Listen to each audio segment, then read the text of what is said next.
இல்லத்தரசின் பணிச்சுமையை குறைக்க அரிசி குடும்ப அட்டைதாரருக்கு குளிர்பதன பெட்டி ஃப்ரிட்ஜ் விலையில்லாமல் வழங்கப்படும். கொரோனா காலத்துல வருமானமே இல்லாத அந்த காலகட்டத்தில் அனைத்து பாதிக்கப்பட்டவர்கள் எல்லோருக்கும் மருத்துவ உதவி, அரிசி, பணம் எல்லாம் கொடுத்தது நிச்சயமாக வழங்கப்படும். மிக மகிழ்ச்சியாக நீங்க பாருங்க, எங்களால சமாளிக்க முடியல. எங்க குழந்தைங்க எங்களுக்கு பாதுகாப்பு இல்லை. போதை நடமாட்டம் அதிகமாயிருச்சு. குழந்தைகளை சிரிச்ச மாணிக்கு போற பிள்ளைகளை சாயங்காலம் சிரிச்ச மாணிக்கு வருமா?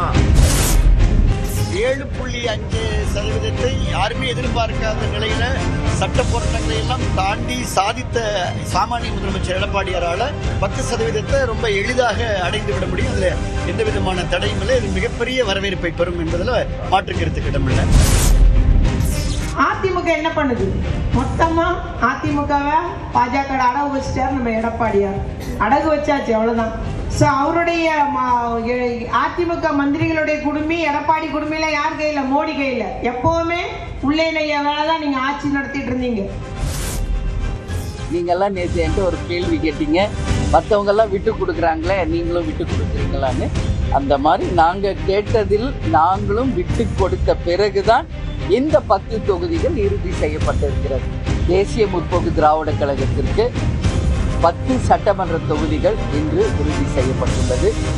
ஏற்கனவே ஒரு ராஜ்யசபா ஏற்கனவே வழங்கப்பட்டுள்ளது.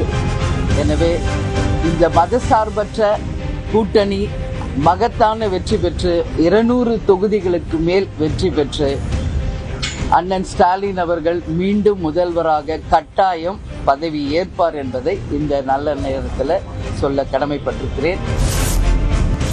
திராவிட முன்னேற்ற கழகத்தோடு நாங்கள் பயணிப்பதற்கு, மதசார்பற்ற முற்போக்கு கூட்டணியில் பயணிப்பதற்கு முதன்மையான காரணம்